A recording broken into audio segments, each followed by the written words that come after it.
की कोई किताब एक टॉपिक पर है, मगर ये सिर्फ अल्लाह की किताब है, कुरान कुरान कुरान। कुरान की सूरतों को देख लो, अल्लाह अकबर, जन्नत का जिक्र आ रहा है, जन्नत की बागों का जिक्र आ रहा है, हुरों का जिक्र आ रहा है, गिलमा का जिक्र आ रहा है, महलों का जिक्र आ रहा है, जन्नत के अंदर नहरों का जिक्र आ रहा है, अल्लाह अकबर, फरिश्तों का जिक्र आ रहा है, फरिश्तों को का सलाम करने का जिक्र आ रहा है, एक दूसरे के मिलने का जिक्र आ रहा है, हूरों का जिक्र आता है, बड़ी आंखें हैं, जौबनों का उभार है, हुस्न है, ये है वो है, कंगन है, लिबास है। लेकिन ये बयान करते करते अचानक फिर जहन्नम का जिक्र आता है, लेकिन उन्वान बोझल नहीं करता बल्कि हुस्न और बढ़ जाता है। अल्लाह अकबर, ये किताब है कानून की किताब, लेकिन इसके अंदर बहारों का जिक्र भी है, जहन्नम का जिक्र भी है, इंसान का जिक्र भी है, जानवरों का जिक्र भी है, चौपाओं का जिक्र भी है, परिंदों का जिक्र भी है, शजर का जिक्र भी है, हजर का जिक्र भी है, शफक का जमाल भी है, उफक की सुर्खी भी है,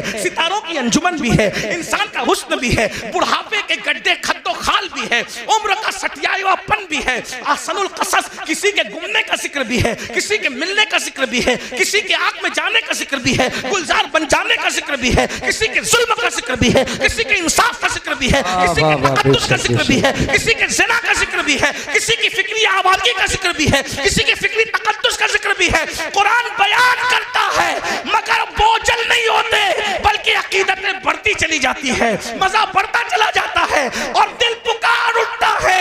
ये किसी इंसान का कलाम नहीं है, ये किसी ऐसी हस्ती का कलाम है जिसे वाकई खुदा कहलाने का हक है। क्या बात है, बेशक, सुभान अल्लाह, माशाअल्लाह। कुरान है 6666 आयतों में पूरी कायनात बयान करके रखती है। सितारों की अंजुमन बयान हो रही है, खलाएं बयान हो रही है, विलायत बयान हो रही है, नबूवत बयान हो रही है, रिसालत बयान हो रही है, फिरौनियत बयान हो रही है, हमानियत बयान हो रही है, कारूनियत बयान हो रही है, खुल्लत बयान हो रही है, मूसा का जलाल बयान हो रहा है, नूह की शुजाअत बयान हो रही है, ईसा का तकल्लुम बयान हो रहा है, मरियम का तकद्दुस बयान हो रहा है, सब कुछ बयान हो रहा है। जुलेखा का प्यार बयान हो रहा है तो मरियम का तकद्दुस भी बयान हो रहा है, यूसुफ अलैहिस्सलाम की तहरत भी बयान हो रही है। तवज्जो तो करें, एक कुरान है, सब मज़ामीन को समेट लिया, बल्कि क़यामत तक जितने मज़ामीन, हम मर जाएंगे लेकिन हमारी नस्लें देखेगी।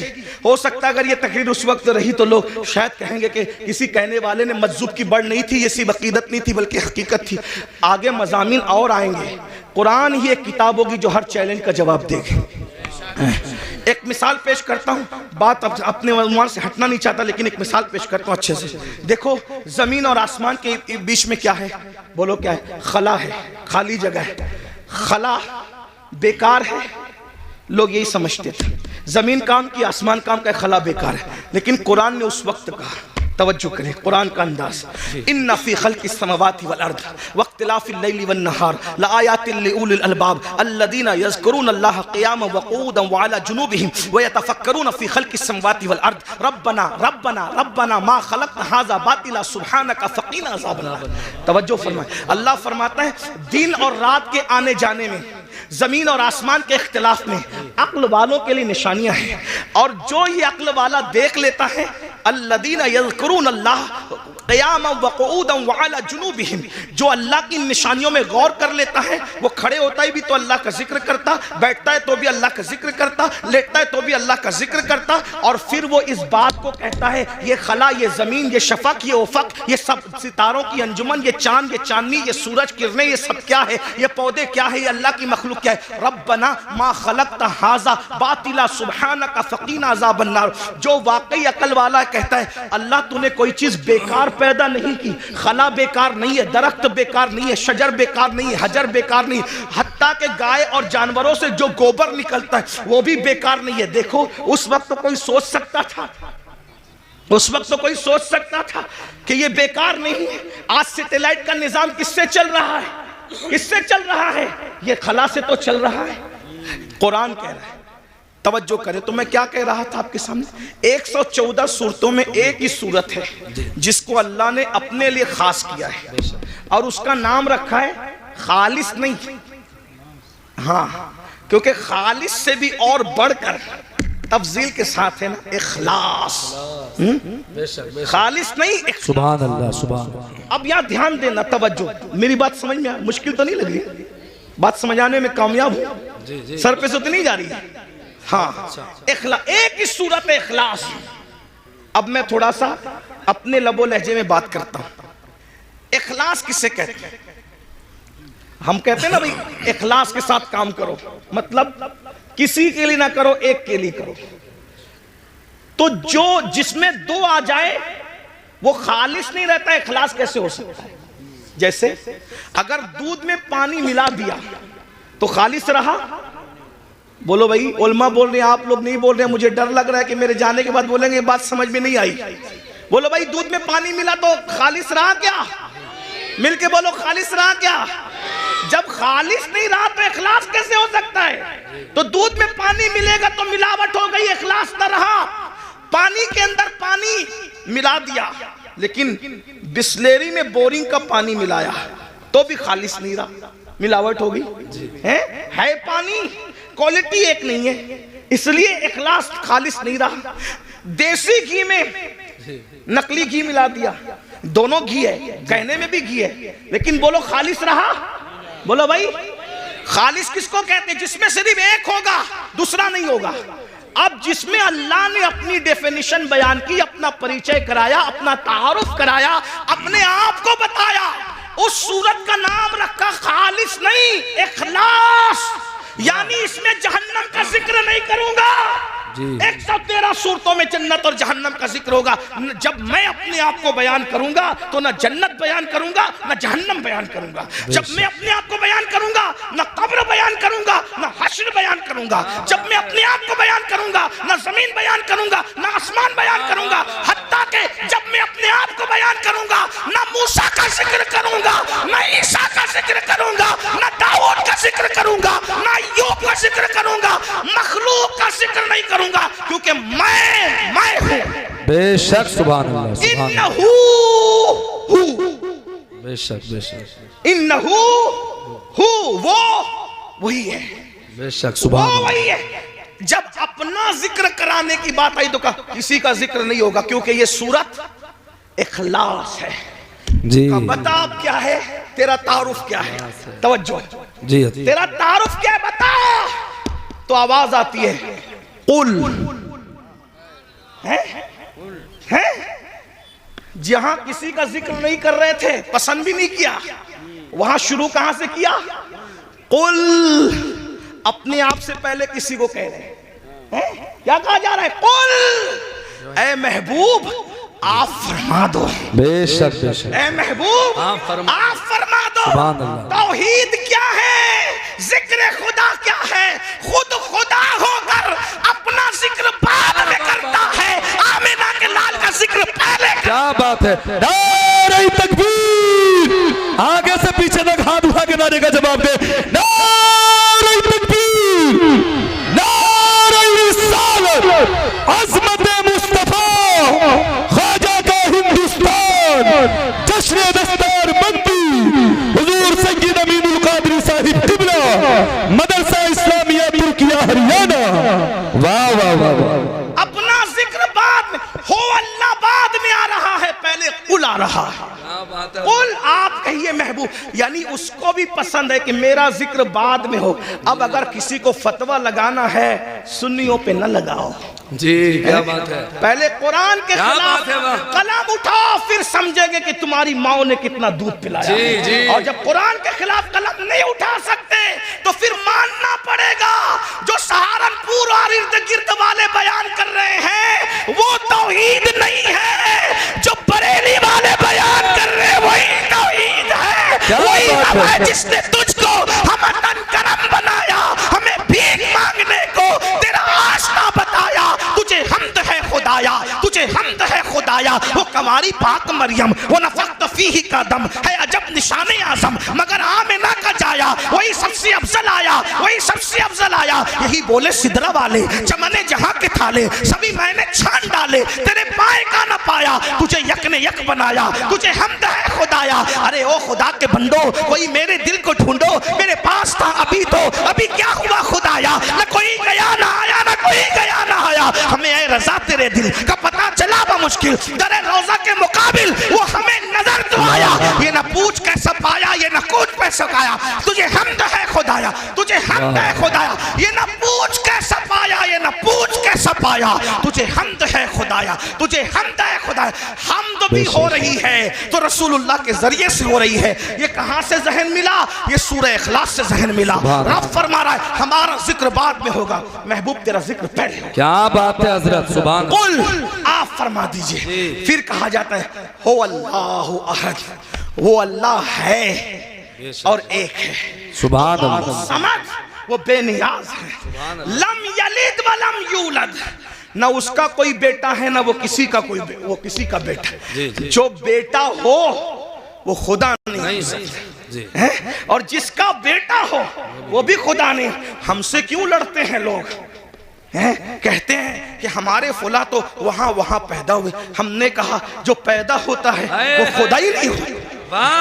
ठीक है भैया, हमसे जो जो लेना है सब ले लो, लेकिन एतराफ कर लो कि खुदा नहीं थे। क्या बात है हजरत, वाह। एतराफ कर लो कि खुदा नहीं थे। हम सब खुशी खुशी दे देंगे, जो दे सकते हैं जायज है, सब दे देंगे, लेकिन मान तो लो लम यलिद व लम यूलद, खुदा वही होता है जो लम यलिद भी है व लम यूलद है। बताए ना, वो किसी का बेटा नहीं होता और उसका कोई बेटा नहीं होता। वलम यकुल लहू कुफुवन अहद, और फिर क्या शान है, उसके साझे का कोई नहीं है। ये मैं हिंदुस्तान के तनाजुर में नहीं कह रहा हूँ बात, ये हमारा मजहब आफाकी मजहब है पूरी दुनिया के लिए। ईसा अलैहिस्सलाम को लोग ईसा खुदा का बेटा कहते हैं, बेटा नहीं। लोग कहते हैं ईसा पैदा हुए, हमने कहा पैदा हुए तो खुदा कैसे हुए? मरियम पैदा हुई। इसीलिए तवज्जो करना, तवज्जो। पूरे कुरान में चंद लोगों की मिलाद बयान हुई है, तवज्जो है। कुरान उठा के देखें, चंद लोगों की पैदाइश अल्लाह ने बयान की है। बाद में जिन जिन लोगों को खुदा कहा जाने वाला था, अल्लाह ने सबकी मिलाद बयान कर दी। क्यों? ताकि पता चल जाए जो पैदा होता है वो खुदा नहीं होता। बेशक, ईसा अलैहिस्सलाम की पैदाइश, हत्ता कि ईसा अलैहिस्सलाम की अम्मी के पेट में जो दर्द उठा, उस दर्द को भी बयान कर दिया। इतना पक्का बयान किया ताकि कोई इनकार ना कर सके कि ये पैदा नहीं हुए थे। क्यों? इसलिए कि पैदाइश ही से तो जड़ कटती है शिर्क की। क्या बात है, वाह वाह। पैदाइश से तो जड़ कटती है शिर्क की। इसीलिए ईसा की विलादत अल्लाह ने बयान किया कि लोग ईसा को खुदा ना कहें, और हम मुस्तफ़ा जाने रहमत की विलादत इसलिए बयान करते हैं और उनका मिलाद इसलिए मनाते हैं कि कोई उनको खुदा ना कहे। इसलिए कि तो लोग कहते हैं मिलाद बनाना भी शिर्क है। मैंने कहा मुल्ला जी थोड़ी तो शर्म करो, मिलाद उसी की होती है जो खुदा नहीं होता। जब बना लिया मिलाद तो शिर्क कैसे हुआ? ये तो शिर्क का काट है, ये तो शिर्क का तोड़ है। अगर लोगों को शिर्क से बचाना है तो बताओ कि मोहम्मदुर रसूलुल्लाह पैदा हुए, और पैदा हुए की शान से हुए, पूरी मिलाद बयान हुई। बहरहाल मैं अपनी गुफ्तगू को समेटते हुए आखिर की तरफ आता। ये ईमान है, ये तौहीद है, तौहीद। अल्लाह ने अपने जिक्र से पहले अपने महबूब का जिक्र। ईमान की अहमियत जानो, अपने बच्चों को नसीहत करो, ईमान पिलाओ। डॉक्टर, इंजीनियर सब कुछ बाद में बनाओ, खतीब, अदीब, नकीब बाद में बनाओ, पहले ईमान पिलाओ। और ईमान किसी के लिए नफरत नहीं सिखाता, ईमान तो मोहब्बत ही सिखाता। आज हमारे घर में ईमान की तालीम नहीं, ईमानियात की तालीम। बताओ, और आसान जबान में बता दूं, ईमान अगर सिखाना नहीं कुछ आता ना, तो जो सुन्नी आलिम दीन संजीदा तौर पे आपके बच्चों को ईमान सिखा सकता, उसकी कैसेट, उसका बयान आप रोजाना घर में 1 घंटा चलाओ, ईमान मजबूत होगा। बेशक। ईमान की बरकत क्या है? सुभान अल्लाह। अगर इंसान के पास सिर्फ ईमान है तो भी वो कामयाब है। इसीलिए आज ईमान छीना। ये जो स्कूल कॉलेजेस के अंदर मेहनत काय पे हो रही पता है? कोई सब्जेक्ट पढ़ाने पे मेहनत हो या ना हो, इल्ला माशाल्लाह जो बड़ी बड़ी कॉलेजेस है, बड़े बड़े इदारे हैं, उसमें ये सब्जेक्ट पे मेहनत होती है कि अगर तुम मुसलमान हो तो तुम्हारा ईमान कैसे छीना जाए। इसीलिए लड़के साइंस टेक्नोलॉजी पढ़ के खुदा के वजूद का इनकार कर रहे हैं। इस्लाम पे सवाल निशान। और एक बात और अर्ज करूँ यहाँ, उलमा से कभी दूर मत होना। आज उलमा बेजारी की एक मुहिम चलाई जा रही है, इसलिए कि दुनिया जानती है जिस दिन ये उलमा से दूर हो जाएंगे इनका ईमान छीनना आसान हो जाएगा। हाँ, और ईमान छीनने के लिए एक तो दुनियावी इदारे हैं, पढ़ लिख ले रहे हैं तो कहते हैं खुदा है तो उसका वजूद कहाँ है। मैं आपसे कहना चाहता हूँ कि खुदा का वजूद है, इससे बड़ा सबूत क्या होगा कि खुदा को सब लोगों ने बिन देखे का खुदा है, लेकिन एक हस्ती अल्लाह ने ऐसी भेजी जो आकर कहता है इन्नी राई तो रब्बी, मैंने अपने रब को देखा। और वो कौन है? वो हमारा नबी है। बेशक। हमारे आका ने अल्लाह को देखा। और हुजूर इतने सच्चे थे, हुजूर इतने सच्चे थे कि उनकी सच्चाई की गवाही उनके दुश्मनों ने भी दी। यहाँ एक बात और अर्ज कर दूं आपसे, हुजूर कितने सच्चे थे थोड़ा समझना। कुरान के अंदर रसूलुल्लाह को गालियां, यानी कि जो काफिरों ने गालियां दी है, उन गालियों को जो काफिर बकते थे, गंदी गलीज गालियां, तो उन गालियों को, जो गालियां उन्होंने काफिरों ने दी है, अल्लाह तबारक व ताला ने उसका तज़किरा फरमाया है। क्या तज़किरा फरमाया? कि इन्होंने मेरे महबूब को ये गाली। कुरान गाली की किताब नहीं, कुरान गाली को नकल नहीं करता, कुरान गाली को बयान नहीं करता। लेकिन गाली का मतलब क्या? गाली का मतलब ये कि जिसको किसी को उसके मनसब से हटकर बयान कर दो तो ये गाली है। जैसे कुत्ते को कहो कि कुत्ता, तो गाली नहीं हुई, लेकिन किसी आलिम को कह दो माज़अल्लाह, तो ये गाली होगी, है ना। तो उन्होंने रसूलुल्लाह को गालियां दी। कुरान गाली की किताब नहीं, कुरान गाली बयान करने वाली किताब नहीं, कुरान बड़ी मुकद्दस किताब है। लेकिन कुरान की हिकमत यह थी कि जो जो गंदे अल्फाज उन्होंने नबी के लिए कहे, कुरान ने पहले उसको बयान किया, फिर उसका जवाब दिया। जैसे उन्होंने नबी को कहा कि ये पागल है, तो कुरान ने बताया कि ये लोग मेरे महबूब को कहते हैं कि ये मजनून है, लेकिन अल्लाह कसम उठा के कहता है कि आप मजनून नहीं हो। पहले बयान किया, उन्होंने कहा मजनून है तो बयान किया, उसको बयान करके फिर उसका जवाब दिया। उन्होंने रसूलुल्लाह के लिए कहा कि मोहम्मद के हाथ टूट जाएं, अल्लाह ने पहले वो बयान किया, फिर उसका जवाब दिया। तब्बत यदा अबी लहब, ये सूरत आई। किसी ने कहा नबी को माज़अल्लाह सुम्मा माज़अल्लाह, अल्लाह ने उसके खिलाफ 10 आयतें उतारी, आखिरी में कहती है उतुल्लिम बादा ज़ालिका ज़नीम। लेकिन इसी तरह उन्होंने कहा ये जादूगर है, कुरान ने बयान किया कि ये मेरे महबूब को जादूगर कहते हैं, मेरा महबूब जादूगर नहीं है। कुछ लोगों ने कहा इन पे जादू का असर हुआ है, तो कुरान कहता है मेरे महबूब को ये कहते हैं जादू का असर हुआ है, लेकिन मेरे महबूब पे जादू का असर नहीं। बोलो भाई, बात समझ में आती है? बात समझ में आती है? कुरान गाली की किताब नहीं, कुरान के अंदर गाली बयान नहीं हो सकती। लेकिन हिकमत ये थी, उन्होंने कहा पागल, पहले बयान हुआ उसका जवाब हुआ। उन्होंने कहा जादूगर, पहले बयान हुआ उसका जवाब हुआ। उन्होंने कहा ये, पहले बयान उसका जवाब। क्यों ऐसा हुआ? हिकमत क्या थी? तवज्जो, छोड़ दो भाई, हिकमत क्या थी? तवज्जो, हिकमत क्या थी? बहुत नाजुक बात आई। उन्होंने जो जो कहा कुरान बयान करके जवाब दे रहा है। हिकमत क्या थी? कयामत तक के मुसलमानों सुन लो, इन्होंने नबी को मजनून तो कहा, नबी को जादूगर तो कहा, नबी को माज़अल्लाह पागल तो कहा, खबीसों ने बकवास की, लेकिन इतनी गंदी गंदी बातें करने के बावजूद ये नबी को झूठा न कह सके, इसलिए कि नबी इतने सच्चे थे कि उनकी सच्चाई की गवाही ये गुंडे भी दिया करते। सुभान अल्लाह, सुभान अल्लाह, बेशक बेशक। ये अब इतना सच्चा नबी, तवज्जो, इतना सच्चा नबी जिस खुदा के वजूद की गवाही दे, इससे बड़ी सच्चाई क्या हो सकती है ना। तो अल्लाह का वजूद है, ये आसमान, ये जमीन, ये सितारे, ये सैयारे, ये सब बता रहे हैं। आज कॉलेज और स्कूल बात सबसे नहीं, इल्हाद फैल रहा है। इसी तरह बच्चियां वर्गलाई जा रही है, मुर्तद इर्तिदाद की तरफ जा रही है। बच्चियां, बच्चे इर्तिदाद की तरफ जा रहे हैं। वजह मुख्तलिफ वजूहात है। नंबर 1, हमने अपने बच्चों को सब सिखाया। मेरा वक्त पूरा हो रहा है, आप तवज्जो फरमाएं, मैं बात समेट रहा हूं। बच्चों के इर्तिदाद की वजह सब सिखाया, ईमान नहीं सिखाया, दीन नहीं सिखाया। देखो हमारे यहाँ दीन नहीं सिखाया जाता, नतीजा बच्चियां पढ़ लिख ले रही है, दूसरों के बहकावे में आ रही है।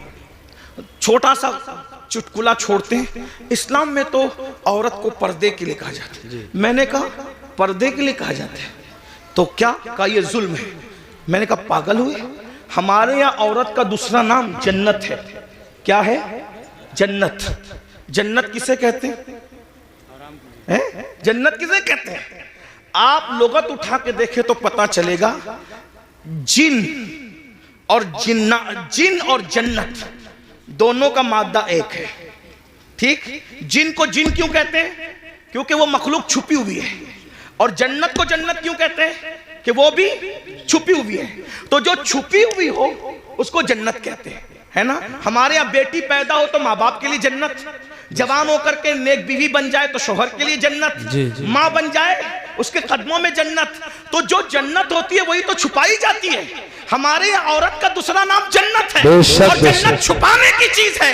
अल्हम्दुलिल्लाह, हम औरत को जन्नत से कम नहीं मानते, इसीलिए अल्लाह ने अपनी जन्नत भी छुपा रखी है जो सिदरतुल मुंतहा पर है, और हमने अपनी जमीन की जन्नतों को भी छुपा रखा है जो माँ की शक्ल में, बीवी की शक्ल में, बेटे की शक्ल में। सुभान अल्लाह, माशाअल्लाह। जिन्नात भी छुपे हुए हैं और जन्नत भी छुपी हुई सुभान है। अल्लाह। इसीलिए जिन्नात है मगर नजर नहीं आते, क्यों? इसलिए कि छुपी हुई मखलूक है। अल्लाह अकबर। तवज्जो करें आप, अर्ज क्या कर रहा था। तो लड़कियों को वर्गलाया जाता है, बहकाया जाता है, और अब हम लोग क्या करते हैं? हम लोग घुटने पर हमला नहीं हो रहा है, हमला सर पे हो रहा है, घुटने ही पकड़ के सहला रहे, घुटने को बचा रहे।